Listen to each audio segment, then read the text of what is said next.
Mr. Joey. Mr. Mark. I got papers everywhere today. I know, we got one. I like it. It's analog. How's it going? It's going good. We're in episode 94. 94, we're talking about what happens. Oh, let me say this. Okay, you got into a deal, and the deal is signed, sealed, and not delivered. This is the Stevie Wonder episode Yes. where we tell you what to do when your deal falls apart. Yes. You got a firm contract, and things don't make it to the finish line. Yeah. What happens? Who's responsible for what? Let's find out. In episode 94. Love it. All right. Enjoy. Welcome to the Toronto Livings Podcast, a conversation about all things Toronto with a focus on real estate, the culture, and of course, the food. I'm Mark Savell. And I'm Joey Virgilio. And we're realtors with Sage Real Estate working together as a Toronto Livings team with a focus on helping you buy better, sell higher, and of course, having a little bit of fun along the way.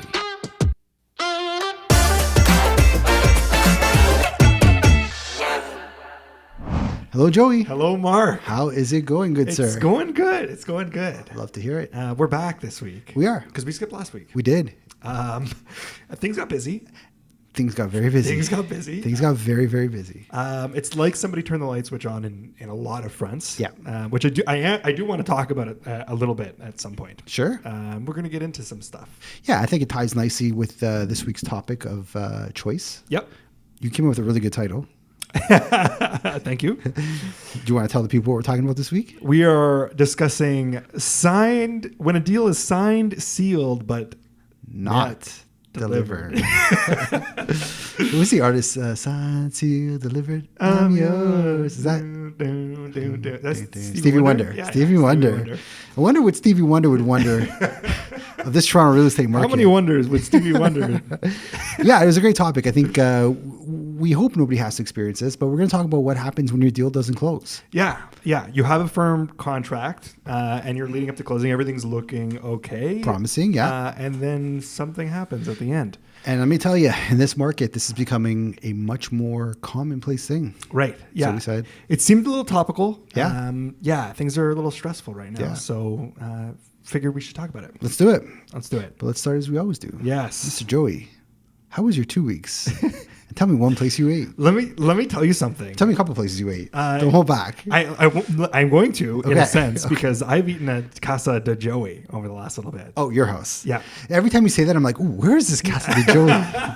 It sounds fancy, and let me tell you, It is. does, yeah. But no, I've still been on the Ramsey train. So Awesome. I've been like doing everything in my power not to eat out. But I will tell you that I have, since we've started doing this podcast, people send me lots of food places. I love it. And my mouth just continues to water. So I got one place that got sent to me twice. Okay. And I'm going to shout it out. You know it's good if it's sent twice. Yes. Yeah. And I'm going to shout it out because I want to try it. And it will be on the list. So stay tuned for when I actually do go out there. Mm-hmm. But I didn't want to come empty handed because I have been no Uber Eats, no skip the dishes, not even a little bit of an inkling to go back. This is a realtor who backs up his talk. He doesn't just tell you to save your money. He's saving his money. I am saving right now like you wouldn't believe. Right. But the restaurant that I wanted to bring up is called Tutto Panino. Tutto Panino. Do you know what that means? 2 paninis. No, close. So tutto means a lot. A lot of panini. And panini's bread. It's like a lot of bread. A lot of bread. Yeah. This is already speaking. It's made for you. Yeah. Tutto panini. I got sent this by the Fatas. Sent me this, and then also shout out to Alana C, who sent me this. Shout out Alana, who always is sending me new Toronto things to try. She literally just sends me at random. She'll be like, "This one's next. Tell me how this one is." Love it. Is she in the food industry, or she just knows you like? No, she just we have a bond over food. And all right. Shout out Alana C. But that being said, Tutto Panino looks delicious. They're on Instagram, so we're gonna link their Instagram. Take a look. They're in Roncy. Okay. It's 100 Sororan Avenue is where they opened up, and oh my god, the sandwiches look mouth-watering. Are these like deli style? Yeah, there's some delis. They look Italian deli style, but then they also have this what they call the balito. Ooh, balito. The balito, and it's a brisket. Okay. Salsa verde, chili oil, and it's dipped in its own jus. Ooh, I love au jus. Yeah, it looks absolutely incredible. We were talking, I have not eaten today. Yes. So everything, I was also just looking through things and reminding myself of stuff. And You are a glutton for punishment, sir. Just straight, there's drool coming out of my mouth. Right? Well, I think I don't have my laptop today. So it's one of those days. I don't know what's going on. Nothing's working. I couldn't get into my car. just locked me out. Technology. Your key is in your phone, isn't it? It's in my phone. It's now disabled. It doesn't allow it anymore. Amazing. Or like I have to change some setting. They give you a backup valet card. Okay. That didn't work. Then they're like, oh, just send a message to your car to unlock itself. I'm like, I'm in an underground. So I had to go out of the underground and it's a mess. It's been one of those days. An absolute mess. Left my laptop at home, so I'm going off papers today. But that's totally okay. This makes you realize how much we rely on technology these days. Yeah, how dependent we are. So my week where I ate was we were talking about this with another coworker here. I finally went to Waterworks Food Hall. Oh yeah, you're one of the OGs. You went like first week it opened. I was definitely there very early on. Can I say it? Not a lot of things in the city are impressed me in this current state of affairs. But the Waterworks Food Hall, I am very impressed with that place. Absolutely, it is done to wow. Like they did it. It's done properly. The seating is done properly. It's all like good food. Really good. They didn't like just pick randoms. They really went out of their way. It feels very curated and selected. Yes. I love the thoughtfulness that went into the design of this place. Mm-hmm. I don't know if you caught this, but off of Portland or Brant, one of the side streets, whichever one it is, there is a separate house for Uber drivers to come pick up their food. Great. Like the last thing you want is a million scooters through the food hall and people like scrambling to pick up their food. This is nice, organized, no chaos. Come on in. It's such what a good setup. There's like 15, 20 different styles of restaurants, some larger, some small. So you have options and choices. There's a beautiful courtyard. They had a sip and paint night where you can sip wine and paint. Oh, in the food hall? In the courtyard. Yeah, the courtyard. Yeah, before it leaves outside. Nice. It's like I felt like it was in another world. So love that. Kudos to them. They did a great job. Did you try? So what did you try? Did I eat in the food hall? Yes. Oh, most certainly. Okay, yes, please. Well, most certainly because it's a food hall, I couldn't hold myself back. But it was nothing like super adventurous. You know, I love Miku sushi. Mm-hmm. I had their Miku sushi. Yeah. It was the pressed aburi style, so it's a rectangle kind of squares of rice with the sushi with the raw salmon on top, and it's torched. Yeah. So it's got a really good, like more of a steaky flavor than a fishy flavor. Love is the best way to describe it. Oh God. Yeah. And then we had what do we have? Baklava. Oh, those little sweet honey treats. Yeah. I can't remember the place we got it from, but it was I tried fantastic. baklava for the first time recently. You like it? Yeah. I know. I couldn't believe I was, and I know the name baklava. I've heard it so much. I always thought it was meat. Right. It's like the pastry. You wouldn't think it's a sweet treat. Yeah. It does have more of a barbaric, like meaty name to it than like a delicate honey basted treat. But yeah, baklava. Try it. You're going to love it. So Waterworks, that's on Richmond Street. I guess the main entrance. It's underneath the Waterworks. Brant and Adelaide. Yeah, Brant and Adelaide. Yeah. You park underground. Don't even attempt to find parking on the streets. Just save yourself the hassle. They have a beautiful bar upstairs. We can have drinks. And as you're sitting down, they had a girl, or they have people who walk around where they'll take your orders. Like if you want something else, you can order right from a shared hostess. Love that. Yeah. So well thought out. I was really impressed with it. First time I had Boxcar Social coffee was from there. And really? Iced coffee was from there. Yeah. Right on. It was the first time I tried it. And it was like, I remember noticeably thinking to myself, this is a like really good iced coffee. You enjoyed it, eh? Yeah. Interesting. My dad's been going to, my dad's name's James. So we take him to Jimmy's Coffee and he wants them to put a picture of him in the coffee shop. I support it. Yeah. Tell me where to sign the petition. Well, at this point, we might just sneak one in. But he loves their iced coffees. He bought an ice cream machine this week. So amazing. Yeah, he bought the Ninja. He won his hockey pool, so he spent it on an ice cream machine. So stay tuned for that. I love that. There will be ice cream. Shall we just get right into it? I think so. Yeah, let's get right into it, man. Let's talk about it. Okay. Let's talk about our meat and potatoes. Yes. What happens when a deal falls through? We're going to take it on two parts, basically. Yeah. We're going to talk on the seller side, and then we're going to talk what happens if you're on the buyer side and something needs to happen. Yeah.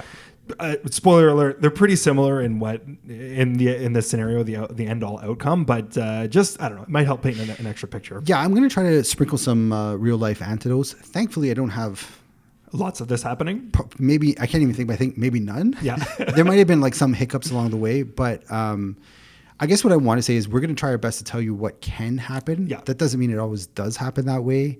I know Jason G, our favorite lawyer, called me out when I was talking about title insurance. He's like, actually, I'm like, actually, I did 6 months of real estate school and I'm not a lawyer. So this is why we use you and not me. What was the call out?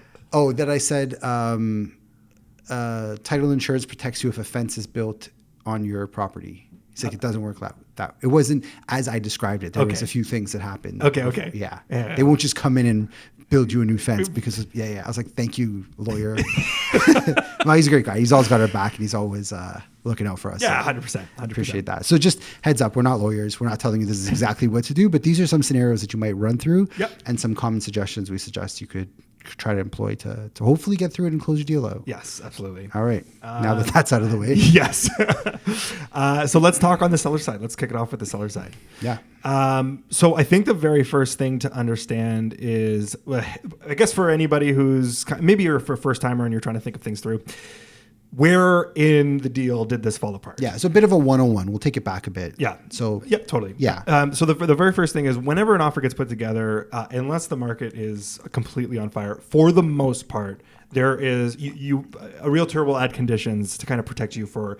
You'll have a cushion period where your deposit is safe. You can comfortably make up your mind about whatever is coming up, whether it be finishing out your financing and making sure you can get a mortgage, getting a home inspection, a plethora of other things that status condo review would be the other big one. Yeah. But you have an opportunity where you'll have X amount of days to sort your things out and then give your answer whether or not you want this contract to go firm or you want to just back out of the deal altogether. Yeah. This is a safe place to be. Yeah. This is that if a deal, you kind of prep for that. As a seller, you want to sit there and say, it's not a done deal yet. We're going to wait for this all to pan out. And then we'll find out if it's going to fall through or not. Yeah. And the common word you hear us use is conditional. It's a conditional offer, or you might hear a seller say, I am sold conditional. And that means there's conditions that have to be waived or fulfilled before the deal firms up. So where we're at is we're trying to determine, okay, are we still in the conditional period or are we past that? Right. If we're past it. Well, let's before we race off with our horses. Yeah, go ahead. If we're in the conditional period, within those timeline lines, we're going to use 5 days as a common example. The buyer can legally back out of the deal and get their deposit returned in full because it was a conditional offer and they couldn't meet the conditions. It sucks if that happens, but they're totally in the right. There's not much a seller can do. The buyer will walk. Yes. Also, just a note as well, whenever deposit's handed in, it's usually held in a listing brokerage's trust account. Great point. So it is in a safe haven until these kind of things all work themselves out, and actually right up until closing. Until the deal closes, yeah. It doesn't go to the seller's house, or sometimes it could go to a third-party lawyer, but 99.9% of the time, the listing agent's brokerage will hold on to that deposit. So good little tidbit you put there. And if they do decide to back out, that's why this trust account exists. That's right. That it's not, there's no battle afterwards. If you're on the buyer side, which we'll get into, there's no battle for your deposit back after if you're in the conditional period. Correct. You get it back right away, and the seller can proceed to try to sell it to somebody else. Yeah. Okay. So let's say we've done the first part. I'm a seller. You're a buyer. You gave me a conditional offer. You've waived all your conditions, and now we're ready for closing. A couple weeks out, what happens? So this is where trouble starts to take place. Yes. Because now, as a firm contract, you're being told on all fronts that you can kind of treat it as if this is guaranteed to happen. That's right. But sometimes trouble does raise its head. Rear its ugly head. Yes. For a plethora of reasons, and we're going to get into that, I think, in a bit. But yes, yeah. But at this point, this is when the deposit that's sitting in the trust account, I think the very first thing to acknowledge is that's the first thing that's discussed as to who's getting that at this point. If you're a buyer and you have a firm contract, you, for the most part, have an opportunity that's going to disappear from you, and it's going to go to the seller. And not only that, but you really, as a seller, I think your objective is to get as little damage as possible to happen from this point to the next. Yeah. So say, for instance, that you've purchased your next place and you've booked the move. Yeah, I'm the seller. Now I'm finding out 2 weeks before closing, it ain't going to close. Yeah. I've already bought a house. Yeah. What do I do? Yeah. So I think the very first step would be, okay, how do we brace ourselves as much as possible? Yeah. Realistically, you need to relist as quickly as possible. I would take a step before that. So it really depends when the buyer's making this announcement that they can't close this deal. And very rarely do you get much time. You don't get these 2 weeks like we used in our example. It's usually a day or two before closing. Yeah. And what I find is I really want to know the story why. Did something change in their financing? Was there a death in the family? Was there something unforeseen that we know? And how can we problem solve it? Mm-hmm. Do they need a second mortgage? Do they need maybe a vendor take back? Do they need just a little bit more time? If they need a week or two, hey, no problem. We could adjust to make it work. So I think as a seller, it's going to suck when you hear that you're not closing, but don't panic. Don't panic ever, but definitely don't panic right away.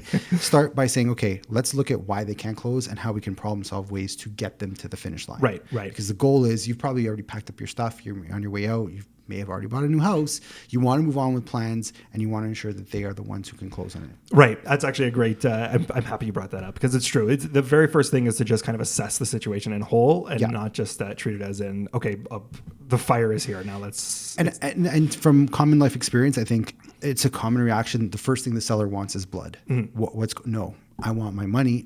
We have a deal. It's a breach of contract. You're right in all that. But how can we mitigate it to make it as easy for everyone and to make this harder process if you do have to go after the deposit? Yep. Yeah, absolutely. Yeah. Well said. Thank you. So we go through troubleshooting as much as possible if we can, because I think the very first step, and both sides are going to have this realistically the same conversations, which is like, let's do everything in our power to get this to close. Yeah. Instead of treating it as a completely blown up deal where it can no longer happen. Yeah. Because the damages on the buyer side is also very painful, and he will be warned by a lot of people that if you do this, you're in for another world of hurt as well. Right. And that's maybe the perfect segue, because what a lot of buyers seem to think is, oh, well, I'll just lose my deposit. And in Toronto, deposits are big. Usually 5% is what we want to see. So on $1 million home, that's $50,000. 100%. It's not a small sum to just walk away from. I know in some of the other markets outside of the city, you can buy a place with like $2,500. Yeah. But in Toronto, it's a little bit bigger money. So it's not just a quick amount. But even if you are flush with cash and you could walk away from $50,000, there's more. The seller can still go after you for damages. Yes. For your deposit, and for any shortfall of money if they have to resell it to someone else. Yeah. So if you bought, for instance, if you had purchased and said you were purchasing for $1.2 million, and the seller goes around and has to sell it quickly, so he lists it for and ends up selling it for 1.1, they can go after you for that $100,000 gap. Absolutely. And if you've delayed their closing on the seller's closing on their buy, that's just going to trickle down. You have damages. If there's, for instance, if there's a bridge mortgage happening as well. Oh, yeah. There's so many pieces of the puzzle that they can go after you for. Yeah. It doesn't just stop at the deposit. Yeah. And they're all worthy causes to chase somebody for. It's not, none of these are cheap things to tack on the bill. Yeah. So, it's not one of these situations where it's funny. I was speaking with a client of mine who I was talking about the market that they're in outside of Toronto. This is in the States. And they were telling me that their deposits are a lot smaller. They're usually like 3%, 1%. Yeah. And when it comes to chasing somebody for damages after the fact, apparently it rarely happens. It's just something you can, but it's like, who really does it? Yeah. But here I can see that being a lot more, because the fees that get tacked on are so much more expensive that, it's worth the chase. Yeah. There is a case for going after them to get insuring you full amount. Yeah. Now, let's talk about sellers for a second here, because we said, okay, you can go after them for the deposit. That seems to be very common, and people are pretty successful in getting that. But it's not as simple as calling up the listing agent and saying, this deal is dead, give me my money. In fact, a brokerage cannot just arbitrarily decide, okay, Mr. Seller, you're right in your scenario, here's your money. Because maybe the buyer discovered something after the fact that the seller didn't fully disclose to them. Right. So they could have a case where they're saying, whoa, hang on a second here. Yes, I agreed to this deal. Yes, I firmed up on it. But now there's a problem that I didn't see before happen. Right. This was not the same home I agreed to purchase when we did this deal 2 months ago. Right. So because of that and a whole bunch of other reasons, it doesn't mean that you get the money right away. In fact, you'd have to get a mutual release signed. Right. And this is where you really want to start talking to your lawyer, because there's a few strategies you can take here. But a mutual release might be the quickest, easiest, fastest way to just get your deposit from the buyer, move on from them, resell it, and deal with that world when it comes up. Right. Yeah, so you definitely want to talk to the lawyer and figure out which approach is best to take, if you're going to go directly after the deposit or if you're going to go for further damages. But essentially what you want to do is, if time's of the essence, you do want to get your home back on the market, and you want to make sure that that deal is dead. So you're no longer responsible for them. You've completely said, you know what, this deal cannot be, the buyers agreed to walk away from the deal, and I'm free to sell it to somebody else. Right. Because you want to get that process going back up and hopefully just mitigate as much damage as possible. Exactly. Should we talk about how to protect yourself for, if there's any worry, basically, what you can do kind of to start with? Yeah, that's a good idea.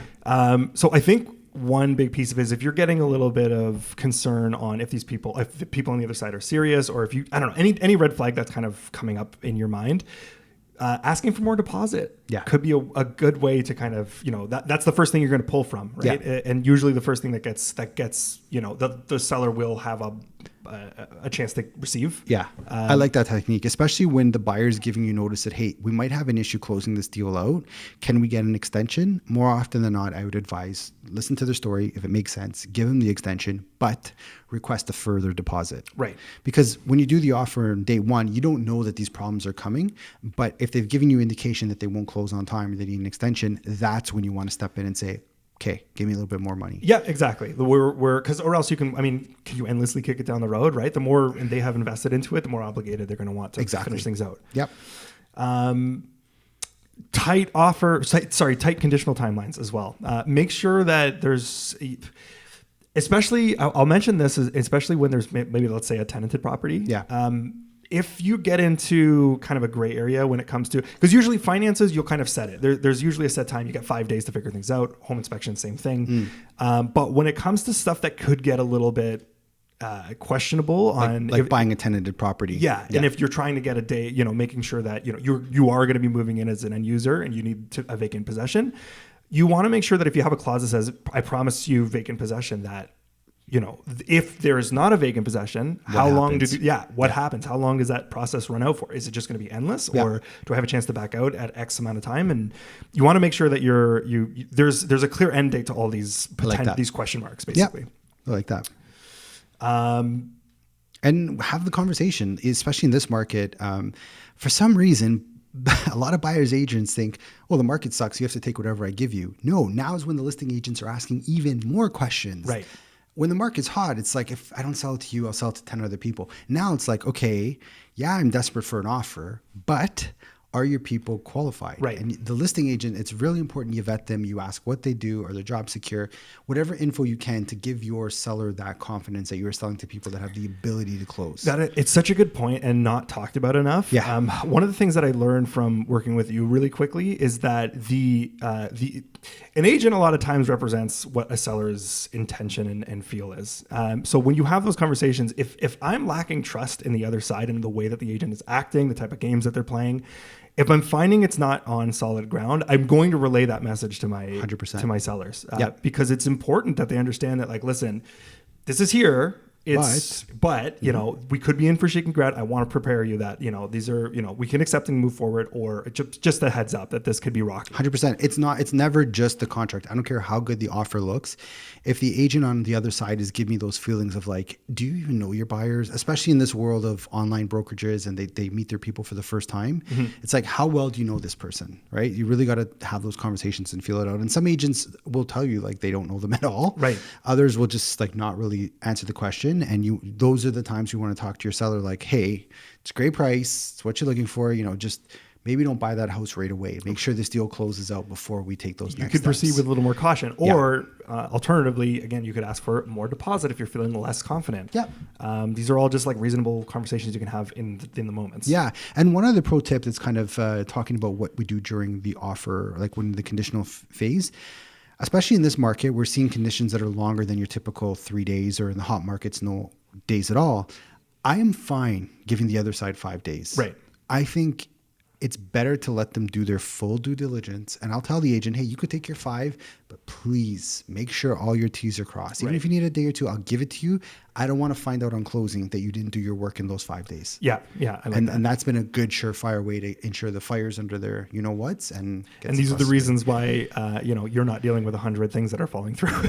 Maybe it's little things like this where it's like, I'd rather it be done properly than it be done half-assed and then like winging it after the fact. Absolutely. Yeah. And again, I guess I just want to throw this out there. This isn't the golden bullet. This isn't the surefire way to prevent all problems, but you're trying to prevent 99.9% of them. At least that way, if that one small percentage does come up, fine, we'll work with it as it comes. Absolutely. And you know what? It's funny that you bring that up too, because like if you are reasonable, a lot of times it's met with reasonable. Like it's when you start to become that, if you're pushing and you're bullying, that's when you can get those weird games that can really just lead to a bad situation. Yep. And trust on both parties start to dissipate and just disappear completely. Oh, I've got a story to share. Okay. The second deal I ever did. that was the only deal that didn't close. I actually remember you telling me about this, but please tell us the... You know who put their foot in their mouth in that deal? This guy. I was so cocky. It was a slow market. It was 2008-ish. And I heard someone in my office talk about how when they were negotiating for their buyer, they were able to squeeze another 0.5% of the other side. So here I am, 21 years old, dealing with this veteran that was the nicest agent of all time. And me being like this cocky little 21-year-old, yeah, you want this deal? I want 3%. And he's like, we don't really do deals like that. And I'm like, well, then you don't have a deal. He's like, fine, I'll give you the 3%. And guess who couldn't close that deal? Oh, God. Oh, man. The worst way to end it. That was a big eye opener for me. And I think that I needed that on my second deal to really put me in check. And like we joked about, the whole story to this off air, and I'm fine to share it. I was so excited because it was my biggest deal at the time, a whopping $600,000. I took a trip to the Dominican during the conditional period when we had to waive conditions with a fax machine. Oh, God. I think I paid $53 to waive that condition that later caused this deal to fall apart. Oh, God. And I mean, this is all my buyer was giving me the feeling that everything was fine and that he had done his checks. And I was so naive. I didn't know any better. I was like, yeah, and I'm making 3% on this. I'm in the Dominican, buddy. Let's make it happen. But I needed that wake up call to really, remind myself of how serious this job is that we do and how careful we have to take each and every single step. Yeah. You can't throw caution to the wind. It's very meticulous. There's lots of things can happen. Lots of things can happen. And that's where it's like, the whole point of the story was saying my attitude absolutely sucked in that position. I should have been a lot more professional and a lot more, I was 20. This is the facts. This is the era of faxes. So, but no excuses here. Still, it doesn't matter. It should have been handled better. But he gave me the benefit of the doubt because he's like, you're a young guy. This is your first time. I'm going to help you learn this lesson. Right. And the deal didn't close. The buyer lost his deposit. He did a lot of shady things that I guess fate caught up to him as well. It was a lesson for all of us to learn in these type of things. But yeah, he lost his deposit. Thankfully, they didn't go after him for the difference. Okay. They did sell for a little bit less than the price we had agreed upon, but it was the guy's like, look, just learn from this and never make it again. But that attitude played a big factor in it. Right. Yeah. You got to be really careful. Yeah. You got to be. There's lots of money on the line, and man, if you're making bold decisions like that, you got to be. Yeah. It just goes to show that could have even ended up a lot worse on his side. 100%. Yeah. And I had a credit card bill to pay for, and it was my second deal, and I had the shame of like, I can't. How did this happen? Yeah. I feel lighter sharing that story though. I'm glad I've let those ghosts out of my closet. Yeah. It's an early lesson. It wasn't deep into the career. Thankfully, yes. And I think it's definitely made me a more cautious agent with how I handle things. And I'm still to this 20 years later, how many years it's been, super scared from that one experience. Yeah. It's like, I don't want to mess up anyone's life. So fair. Yeah. 100%. Yeah. We should, we should we should start a side company where we psych agents out, where brokerages pay us to like psych agents out. Like, this could have happened. Now you're going to be a great agent going forward. I feel like we should listen back to all of our episodes. There's like a golden nugget business idea. We're saving it for episode 100, the golden nugget episode. And then we're never going to record again. Yes. It's going to disappear. That's the end of it. We're going to chase all those side hustles. All right, going back to, let's cover part 2 now with the buyer. What kind of conversations you should be doing as a buyer. Yeah. I think the biggest thing to consider is that when you're waiving your conditions, since we've already been through that explanation, you have to make sure your T's are crossed. Truthfully, even before you're signing a contract, you should be making sure you're 100% on board with going through the process of negotiation, not necessarily haphazardly throwing contracts out. Because even though you do have clauses in it, they're based on specific things. They're review of the status certificate, they're obtaining financing, and God forbid something goes wrong and you want to pull out, bad vibes and just not feeling so great anymore don't really hold up in court. Yeah. There needs to be specific reasoning, even though you're pulling out in a conditional period. So I wanted to start there before we even go to a firm contract. So be cautious when you've officially said, this is the one I want, this is the one I want to start making a negotiation on. That's the moment when you've decided that this is the one. Yeah. And even deeper than just deciding that you're going to commit to this one, you want to do a lot of pre-work, and we help you with all this, but knowing what those costs would look like would give you the confidence to know that this is the one. Yeah. being pre-approved would give you the confidence knowing this is the one. Working with a realtor who points out potential pitfalls in a house or a condo will help you know that this is the one. Yeah. And if those and a few other items aren't done, that's when the buyers are like, did I make a mistake? They get the nerves, they get the jitters. It's a good point. Yeah, that's a very good point. Actually, just to bring up the pre-approval process alone, when you get a pre-approval process, you get an interest rate, and it's an interest rate hold. So you can actually plan your math and really find out if it's like, okay, if I go, if you're in the middle of negotiations and the seller's asking you to go up another 10,000 or whatever the number might be, at least you can plug those numbers in and say, how much is this doing? What's the actual effect on this? Yeah. Other than obviously the purchase price. Yeah. I want to throw one more note on that. And keep in mind that even though you've been pre-approved from your bank, that does not mean the bank has pre-approved the house. Right. They've only pre-approved you. Right. So you want to also be sure that during those 5 days, you're doing your proper due diligence. One thing we do all the time, and I think I've drilled this into you, is get that appraisal done ASAP. Oh man, I'm so happy you brought that up. Yes. Yeah. That is a big piece. And I always, it's funny. I'll any mortgage broker that we work with, I always bring that up. Even though we're in a conditional period, I'll send a message out anyways, just to say, hey, can we make sure we get the appraisal done ASAP? Yeah. Let's not do this after the fact. Yeah. Especially in a downwards market. Yeah. Because it could all be looking really good on that day. And then 2 months down the line, something else sells for 50,000 less. All of a sudden your appraisal is in a really risky spot. Yeah. So you want to get it done as you're making all the decisions as soon as possible. Exactly. And I think what's good about how we've been able to build up our business is all the people we work with are like-minded, very customer focused, want to ensure that they do it the right way. Yep. I just love that we don't have like none of those like sneaky, I could fake your mortgage pre-approval. Yes. Those exist. It's very prevalent in this market. Make no mistake about it. Yep. Thankfully, like all the people we work with are just like, sorry, you can't afford it. Don't do this. This is a bad idea. So much. I was having, I'm working with a couple of first time buyers right now, and I was having this exact conversation, and it was very much like mortgage brokers that I like to work with are the ones that realize it's a customer service job on top of just getting you a great rate. Right. It's you have to be communicative. You have to be honest. You have to explain things so you know what you're getting yourself into. It's not just here, this is it. Just sign it and it's done. Yeah. They need to be, it's important. It's such an important piece of the puzzle. So yeah, I totally agree with you. Yeah. Our circle, I will say we have good people. Yeah. Everyone we've been able to work with has been fantastic. And you're in good hands when you work with the kind of service members that we're around, because they're going to take those steps just like we will. They know we're going to give them shit. Yeah. If we're like, exactly. We're going to tell them like that was bad advice. And thankfully that's never had to happen because they have their own morals that they live by. Yep. Like-mindedness. Yes. Yeah. So sorry, let's get back on the track of, okay. So you officially have gone through the conditional phase. You're not backing out because of bad vibes and the fact that you get, a different feeling all of a sudden out of the place, and you're a firm. We've brought you over to the firm side of things. Things could still come up. And it's totally, it happens. This is something that you can't really expect sometimes. Sometimes there's just left field. You can't things. plan for, yeah. One of the things I'll bring up actually out of the gates is appraisals. Mm-hmm. If for whatever reason an appraisal doesn't come in right away, or things get delayed and you find out there's a gap in what you've agreed to pay and what the appraiser thinks the house is worth, that messes with the bank, and there might be a shortfall of money that you'll need to come up with. Mm-hmm. And if you can't come up with, you're at risk of not closing and losing your deposit and going through lawsuits and whatever else. Mm-hmm.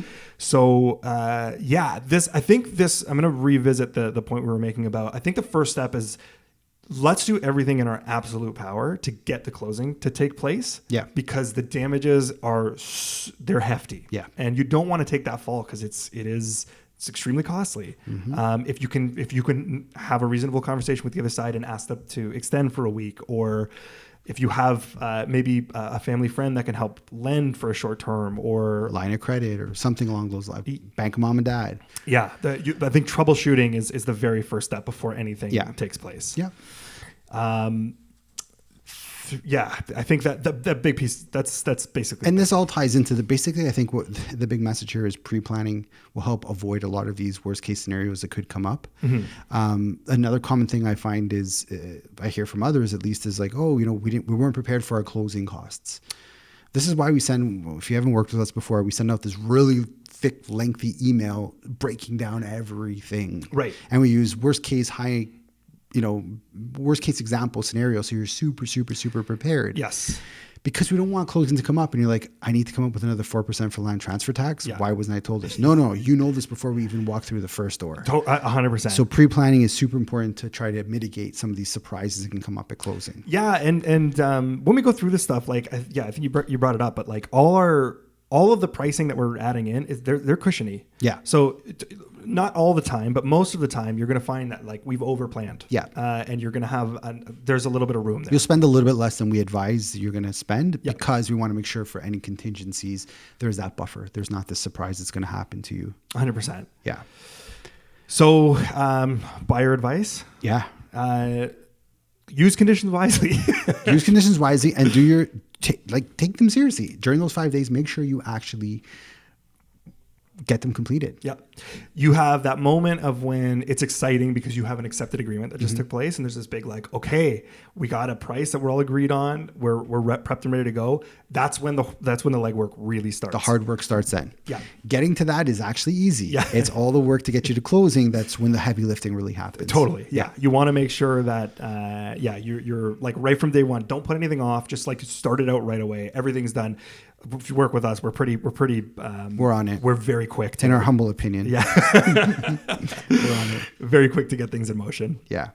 I'm going to geek out for a little minute here. Okay.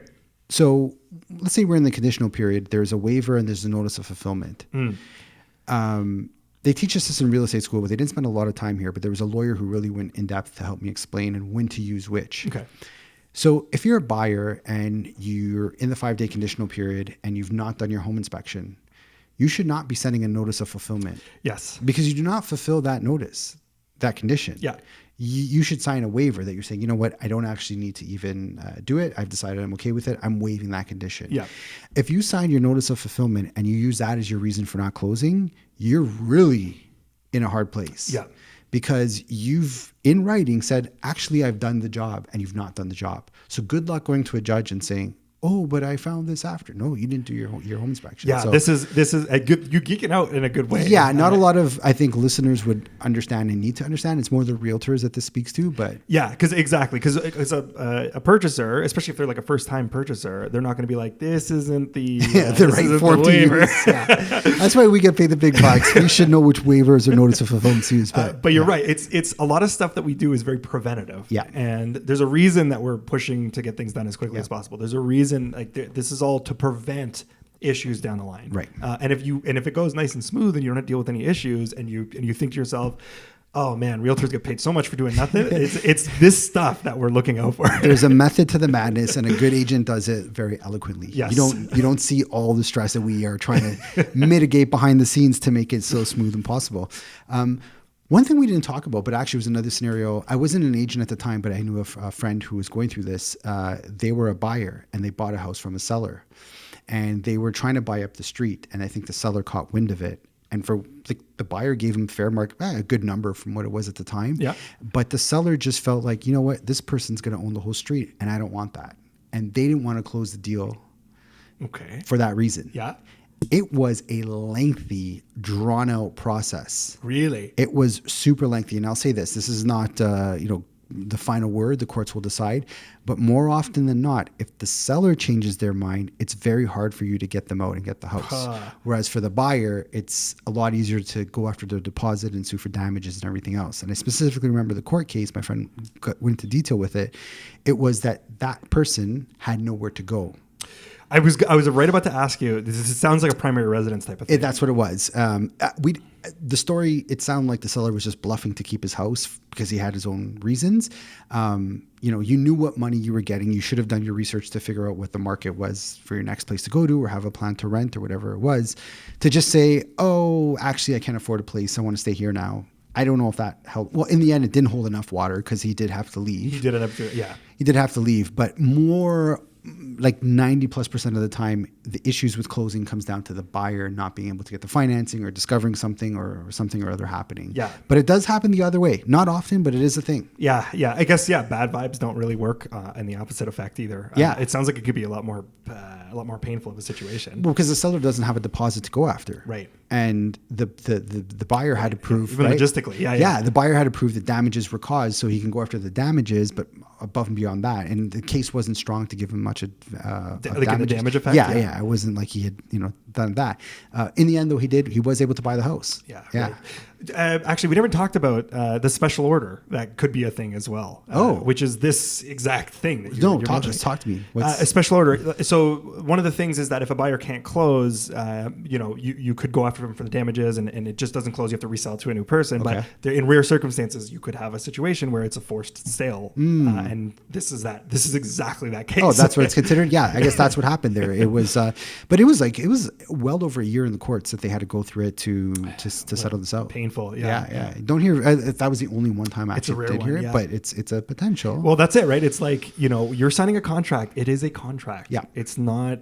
I woke up the next day and change your mind. Yeah. In your conditional period, you could. Well, let's talk about that one last thing. How are we doing for time? We're good for 40 minutes. All right, that's good enough. We need to ramble a little bit here. Yeah. I know Joey's super hungry. I don't want to keep you too long. I'm working here. Communication is key. Yeah. In 90% of what we talk about in real estate problems, as long as you're communicating to the other side, that's what's most important. Yeah. I had a deal that almost didn't close, and I told them well in advance because we were trying to sell their condo. I'm like, I don't know if we're going to close on time. We're doing our darndest. We're not trying to stiff you by any stretch, but I just want to let you know in case there is some wiggle room. And the listing agent said, there's not, you better close on time. So we put the pedal to the metal. We were able in some miraculous way to get it all done, and it happened. But that communication is so important. Again, this is something I'm gonna keep complimenting you, because that was something that I had learned from you prior to working with you. What I was taught, and this is funny because you can see how drastic the changes in between realtor to realtor and how the teachings go. But when I was originally taught, it was, if you don't have your things figured out, stay quiet, sort it out, and figure it out. You can just make it happen afterwards. And that creates so much chaos, so much anger, and there's hostility everywhere because trust starts to it disappears, and it's disastrous. If you get a glimpse of something kind of going a little funny. Yes, 100%. Just communicate it, because you could prevent so much headache at the last second when it's so much more stressful. Yeah. Bring it up and just start having those conversations early on, because that's what keeps the trust, it keeps the calm, and that's what keeps the people working together. And you know who inspired me with all that? Tony Montana. Tony Montana. Yeah, Scarface. He says, my word and my balls, and I don't break them for nobody. And that's not appropriate. I'm so happy we got an accent. But the premise of that was, that's something that just stuck with me. It's like, all you have in this life is your word. Yeah. And technically, I guess your reproductive organs, as Tony Montana says. But you don't want to break them. That's what your reputation is based on. And so it's better to kind of go in front of a person and say, hey, here's what's going on. I want to be straight up and honest with you, rather than this. Look, I got nervous right when you said just stay quiet. And that shit. I get like, oh no.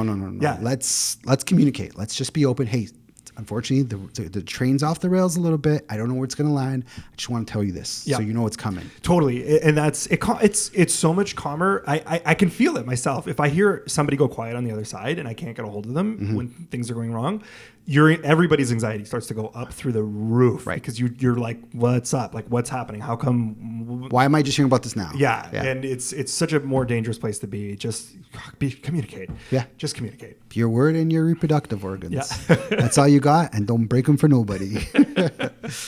I think this was good. Yeah, I think this is good enough to really totally set the tone. I think this is a good. This is a question mark, I think, for some people. So it's good to go over this stuff. Yeah, stay communicative. Make sure you get all your conditions properly taken care of during your period when you can, because if you don't, you do stand to lose a lot, and it's more than just your deposit. Absolutely. Love it. Okay, let's leave it there. All right. Enjoy. Thanks for listening to the Toronto Livings Real Estate Podcast. You could find more information on how we work over at torontolivings.com. Be sure to sign up for our newsletter to get price reports from over 150 different neighborhoods in the city each and every month. If you got any value, please like, subscribe, and share with your friends. And if you made it this far, thanks for listening.